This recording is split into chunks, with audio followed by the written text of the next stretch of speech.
Hello, everyone, and welcome to the Power of Integrity. I'm Ralph Adamo, your host, and today I'm delighted to have Nils Lommerin on with us. Nils has a wonderful pedigree of a background from being with public companies to private companies, and all along the way, what a spectrum of opportunities he has taken under control and has advanced into real stardom. So I want to give Nils an opportunity to tell a little bit about his story and then get into our topic on integrity, where Nils actually is extraordinary in that regard. Nils, welcome. Okay. And thank you so much, and great to see you again, Ralph. Quick, my background is, very much focused on the food industry. For the most part, my career was in big food. Spent a decade with PepsiCo, with Kraft. Spent almost 15 years with Del Monte Foods, uh, $4 billion publicly traded company. Ultimately, was CEO of Del Monte Foods. Left Del Monte, and for the past 6 years or so, have been, frankly, buying and selling businesses, investing, consulting with private equity, and just having fun. So it's been really good. Been involved Wonderful. in multiple startups over this period of time, and as I said, I've owned a few small businesses. Still do, and have been it's been a big transition from kind of big company to startups, but I found that the experience that I gained in just frankly working with people has really helped me to navigate the startup world. Yeah, and Nils, tell me, I've never inquired, but you're here in Southern California with all of that star-studded corporate America. How'd you end up here in SoCal? Well, the the direct answer is when the decision was made to split Del Monte into $2 billion companies instead of a $4 billion company, separating the pet business from the food business. And after that separation was complete, it was the right time for me to leave. And I just asked my wife. I said, I'm far from ready to um, hang it up, but we don't have to live here in San Francisco. Is there any, and given today's world, between the ability to travel, do podcasts, do Zooms, etc., I can do that pretty much anywhere. So where do you want to live? And she said, I want to live in Laguna Beach. So we just moved to Laguna Beach because my wife said she wanted to live in Laguna Beach. That's how I ended up in Laguna Beach, but it hasn't. The proximity to LA has been really helpful in acquiring businesses, and so it hasn't hindered my continued opportunities, and it's a beautiful place to live, and most importantly, she and the kids absolutely love it. So Yeah, they're happy. I'm happy. fantastic, fantastic. So, Nils, turning our attention to the topic at hand around integrity, can you tell our audience what integrity means to you? Absolutely. So integrity, um, to me, is a very broad leadership um, trait. Okay, it's not. I mean, I think some people would simplify it. Okay, all right. Do you tell the truth? Do you do what you say? But I think it's much broader than that. I think integrity encompasses, your actions, the role model that you are to the team, how you take care of the team, how you build camaraderie and loyalty amongst the team.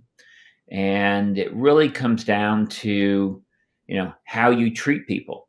In my mind, integrity is how you treat people.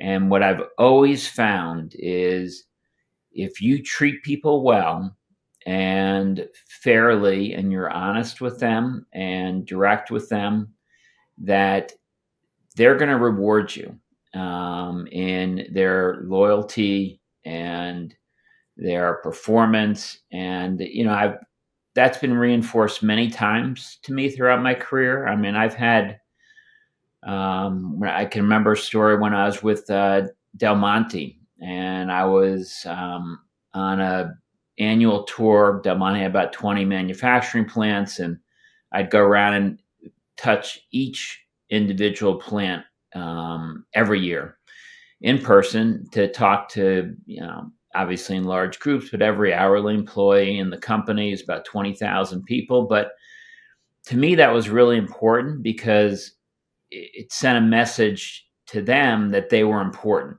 to the company, to me. And I wanted, people want to feel like they're part of something.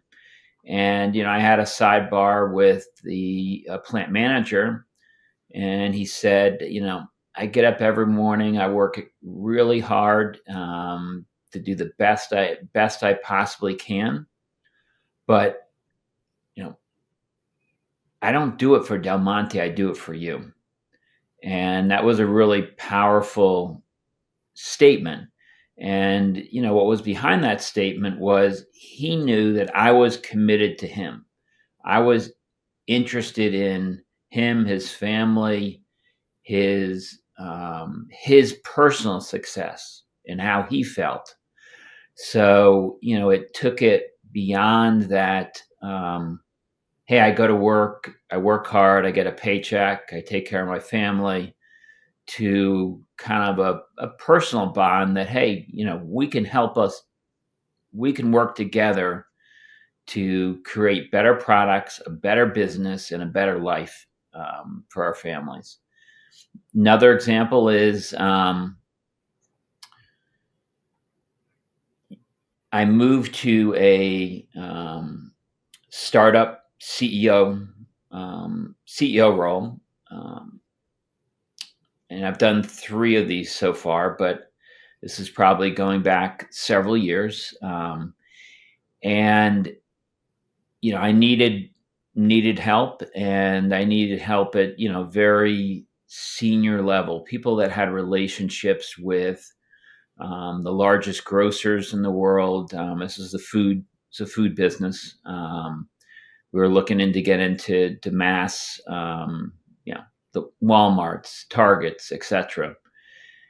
The people I had worked with at Del Monte, the head of sales, the lead on Costco account, etc. That's what they did for Del Monte, but they had since left and retired from Del Monte. So these are individuals that were had retired, talked about being members of 3 or 4 different golf clubs, etc. And I called them and I said, hey, I could really use your help. Are you willing to come help me? And I had 4 individuals come out of retirement to work for no salary. I did give them equity in the startup to commit to a year to help us to build those connections. And again, it goes back to what I would consider that overall integrity as in trust, in that, if you're comfortable in retirement and you're going to come back to work without pay to try to build something, you need to really believe in it, right? And clearly they really believed in it because they believed in my involvement in the business. And it goes back to that relationship, that trust, that loyalty, and that connection that you need to make with people that you work with, and you don't get that by not um, delivering for them and caring about them and asking about their families and getting to know them at a personal level. So for me, integrity is, again, a broad concept, but it's core to leadership, and those leaders that can unlock that level of loyalty and commitment will pay huge dividends for the company that in the organization that you're working with, because people will go and they will do unusual things, extraordinary things, um, to essentially reward that integrity is the way I would describe it. Yeah, normally I ask that specific question that your response has bled into, which was, how do you think integrity impacts productivity and employee performance? And maybe you have something anecdotal about that, but clearly you have already expressed that that is a natural phenomenon and outcome of Yeah. integrity and Yeah. bilateral integrity. Yeah, I mean, I guess the first thing that just comes to my mind would be, this goes back to when I was CEO of Del Monte, and the cost of goods budget was about $2.5 billion a year. So our operations team was managing procurement, running plants, and um, they had a cost cutting program in place, and they were typically taking about $10 million of cost out of the business each year. But on 2.5 billion, 3% inflation, that's more like 75 million of cost increases. So that created a lot of pressure on the company to have to look at either cutting costs elsewhere, like in marketing, where you don't want to do, or raising prices, which clearly you don't want to do because that's not good for the business, is not good for our consumers. So, um, I pulled the team together and I said, you need to figure out how to take that $10 million number per year and you need to turn it into a $100 million per year number. I want you to figure out how to take $100 million of cost out of this company every year consistently. And the immediate reaction was, "You're crazy." But my objective was to set a very lofty goal that they didn't believe was achievable, and then help them to achieve that goal. Within 2 years, the company was delivering in excess of $100 million a year in cost reduction, and they did that for 6 years in a row. And what it did was, obviously, it was very beneficial for the company, but frankly, it was even more beneficial for all of the operations team that did it, in terms of, one, obviously how they felt about themselves, their self-confidence, their contribution to the company, but they also developed tremendous skills in terms of really understanding how to take cost out of a business. And I know many of those individuals who have gone on to do other things and have done really well and have made a lot of money by applying the skills they learned during that period of time to work with other companies to take costs out of their supply chains. So, it was, um, at first, something daunting, like, this is crazy, it's not possible, to maybe we can do this, to let's get really creative. And when the results started to come in, it was just, you could tell it was just so rewarding for those individuals, and both emotionally, but I think more importantly, just in terms of their skills. Now all of a sudden you had a bunch of people who are like, yeah, I can take $100 million out of a business. I'm going to go start a consulting business that's going to focus on cost reduction for, large food companies. And these people have gone on and done very well, leveraging these skills that they didn't even know they had at the time. Amazing in terms of performance and productivity when you set a 10x objective for what they're Yes. currently doing. Yeah. Yeah. Yeah, those goals of doubling sometimes they fall flat, and sometimes when you set 5x and 10x objectives, you achieve them and they're astonished at the Yes. result. Yeah, But it's not, but it takes, but again, it goes back to my concept of integrity, right? I set aside time every single day with them to go through, what are you working on? What are your new ideas? I mean, one of the ideas that came out of that was to ask every Del Monte operational employee, 20,000 people, hey, what do you do every day? Is there anything you can do more efficiently? And get input from everybody in the company, because I think there's a tendency, um, mostly I think driven by, frankly, ego, where you get senior executives that think, well, they have all the answers, so they know what to do, and etc. And I looked at it the different way. Let's start from the people that are doing the work. Let's ask them. And you know, it was interesting because all of a sudden you had 20,000 people that got excited because someone was actually interested in their point of view yeah, and wanted to talk to them. And then they became more creative. And then obviously we put rewards in place and recognition in place. So you had 20,000 people now coming to work that initially,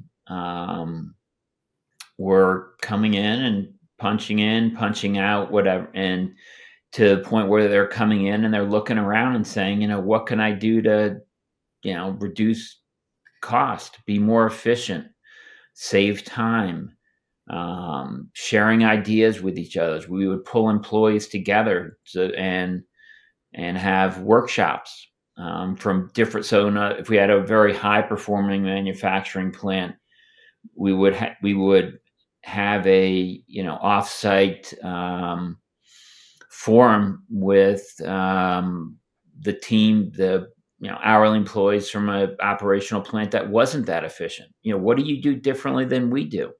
How do you do this? And we began to share ideas across the entire company, and prior to that were walls. But it comes down to communication.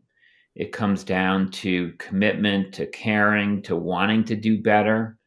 Um, but at the core of that is what I would is my just broad, picture of integrity, which is,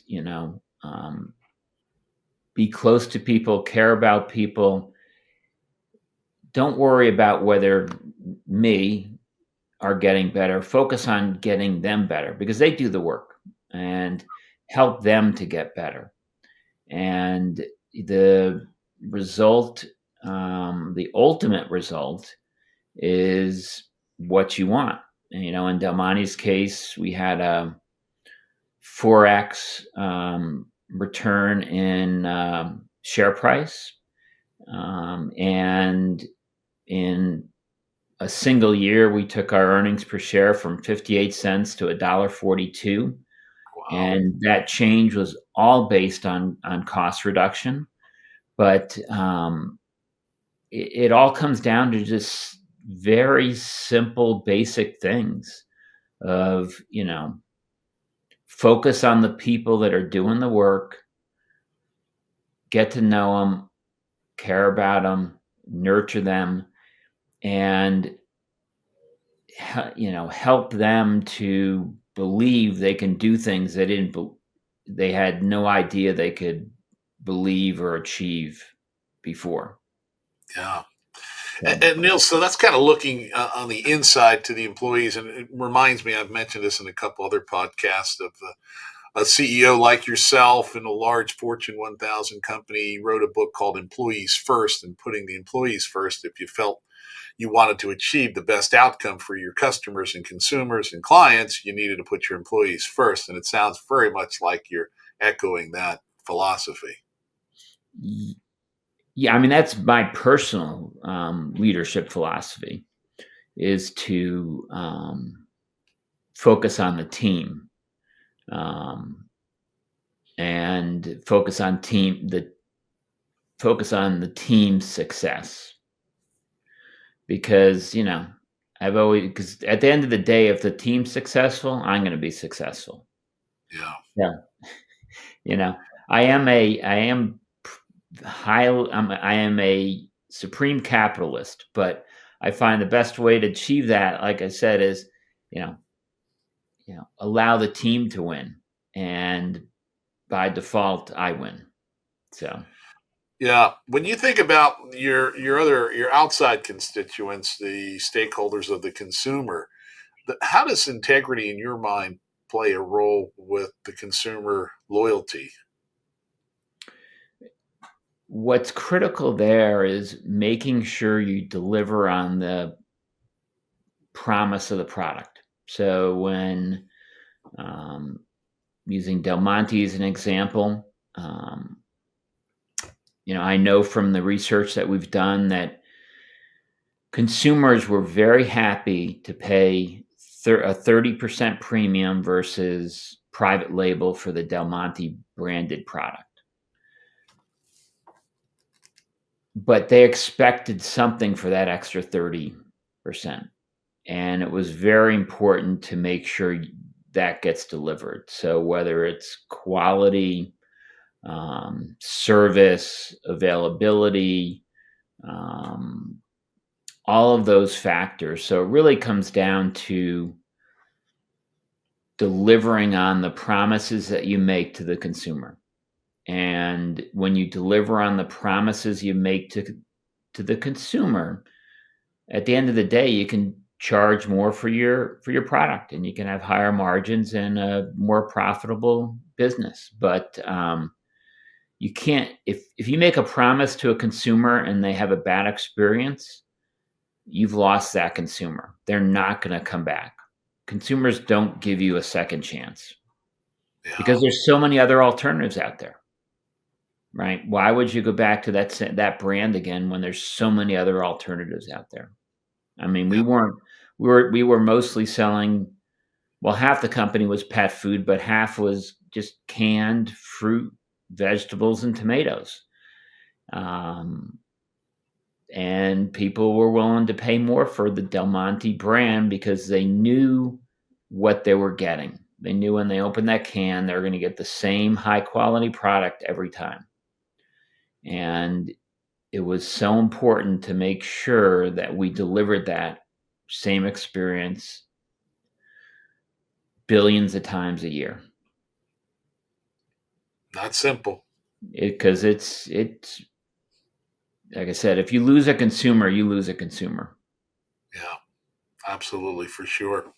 So, one of the things that I'd be curious about in all your interactions, corporate America, private companies, even in personal life, is there a time without breaching any confidence, a time when you can remember being involved in a situation where the counterparty did not bring integrity or full integrity to the table and how that all turned out? I could think of multiple examples. I'll give you a more recent example in one of the startups I was involved in, where we were working on an AI patent, and we had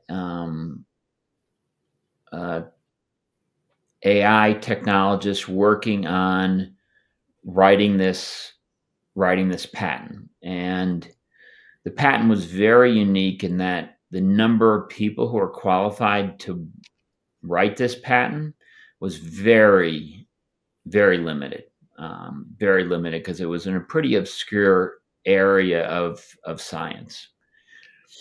And the patent looked good. It was 150 pages. At the last minute, our patent attorney looked at the patent and did some searches and found out that there were pieces from the patent that actually were um, cut and paste from some blogs that were out there. And the ramifications of submitting a patent to the patent office, where you essentially have got some portions that have been plagiarized, so to speak, is enormous. And the decision was, well, we go back and obviously we assess some sort of penalty to the individual, make them understand what an issue this is. Knowing, because of the fact that we'd have to scrap the entire patent, start all over, and we'd have to identify someone else with these skills, which would be very difficult. Ultimately, the decision was to terminate that individual, scrap the patent, and search for someone else. Because at the end of the day, in my mind, it came down to, this is going to be painful for the company to have to terminate him and start all over. But if he did this once, chances are he would do it again, not necessarily in a patent, but in some other way. So I was just completely uncomfortable to have someone in the company that I didn't have complete confidence in. So it did make it more difficult for the company, did set us back. But, frankly, I didn't want to have a situation where I had any question of doubt about someone in the organization going forward. Yeah, the individual in the patent office, you would never want them to be doubting the materials you're submitting. Well, I mean, it would be devastating for the company, because in this case, this company was highly IP driven, and if you put a few patents through, you get them granted, there's a trust level between the IP attorney who interfaces with the patent office. Things move a lot quicker. But if everything gets submitted has a big question mark on it, and it could be devastating in terms of the turnaround on those patents, and at the end of the day, costs the shareholders a substantial amount of money. So yeah, we have, as we're coming kind of to the end, rounding the corner a little bit here, we have some viewers that are younger and they're starting out in their careers or their businesses, and I would wonder what you might share with them just as good business lessons and things that you picked up along the way that you might share with our younger audience. Yeah, I think the things that helped me were, one, getting the right mentorship, finding people that are individuals you want to emulate, and get those mentorships in place. The other is, early on in your career, be willing to take chances and be willing to be flexible. An example of that is, when the 10 years I was with PepsiCo, I moved 7 times and had 4 kids. So clearly that was challenging, but in every one of those 7 moves, I was in a different experience, different environment, different place, learned different things. So be willing to take chances. I would say would be another thing. So mentorship, be willing to take chances, seek to continuously learn, and work to be a good judge of character. And I'll just share one anecdote with you that I learned early in my career that kind of emphasized that point. Was I had a dinner with and this is public information, is on the front page of the Wall Street Journal, but I was having dinner with the CEO of Bausch and Lomb, and during this dinner, the CEO kept talking about how important integrity was, and integrity, whatever. And it was really it was just kind of an introductory meeting, dinner, and I went home and I said to my wife, "It was kind of strange, I didn't bring up integrity. Wasn't really necessarily critical to the conversation, but he kept talking about integrity. It's just kind of weird," is what I said to her. And then 6 months later, it came out in the Wall Street Journal that he had resigned because it turned out that he had actually misrepresented himself on his resume. He said he graduated from a university. He did attend the university, but he never graduated. So he ended up resigning. And that got me thinking and I've then been very focused on this. And what I've found is that if you meet someone and they try to sell you on something that you didn't come there to buy, chances are that's a red flag. Yeah. So, if I sit down, meet someone, and they talk about, and they just want to talk about how money's not important to them, and it's all about accomplishment, and it's all about the team, and it's never about them. I almost guarantee you, it's all about them, and it's all about the money. So I would say, learn how to read people.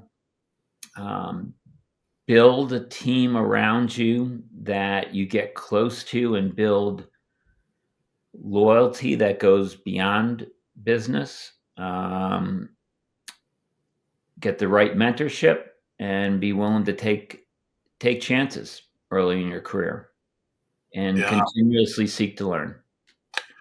Yeah, I want to piggyback on that. Seek to learn. What are some of the ways that you had gone about that, or continue to go about your learning? Is there some tips you would share and some insights of how you did it your way?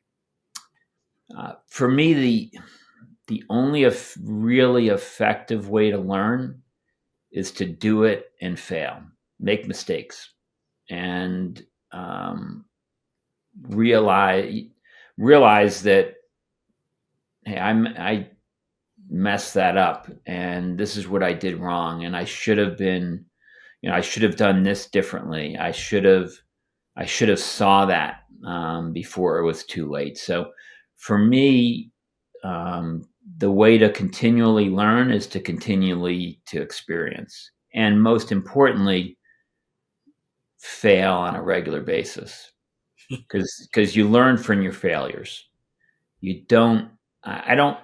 Success is great, and I've been fortunate that for the most part, my career's had a lot of successes, but I've learned from my failures. And then Yeah. those failures have informed me, which have led to the successes. But you've got to Yeah. do it and fail. That's how you learn. Yes. Yeah. Interesting. Yeah. Uh, well, we've been here with Nils Lommerin, former CEO, Del Monte Foods, an extraordinary serial entrepreneur with many startup companies. Nils, if our audience wants to get a hold of you or contact you in some way, what's the best way for them to do that? Where do they go? Some website, your social media. Where's the best place for them? LinkedIn would be the best. They can find me on LinkedIn. All right, LinkedIn, perfect. Well, Nils, it has been a delight having this conversation with you. A lot of pearls of wisdom in there. I really appreciate our friendship. I appreciate getting to know you even more today. Great. Thank you, Ralph.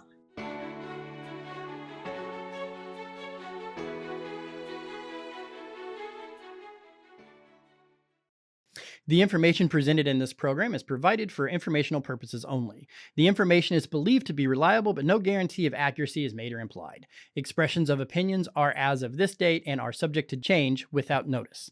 The information in this material is not intended as tax or legal advice.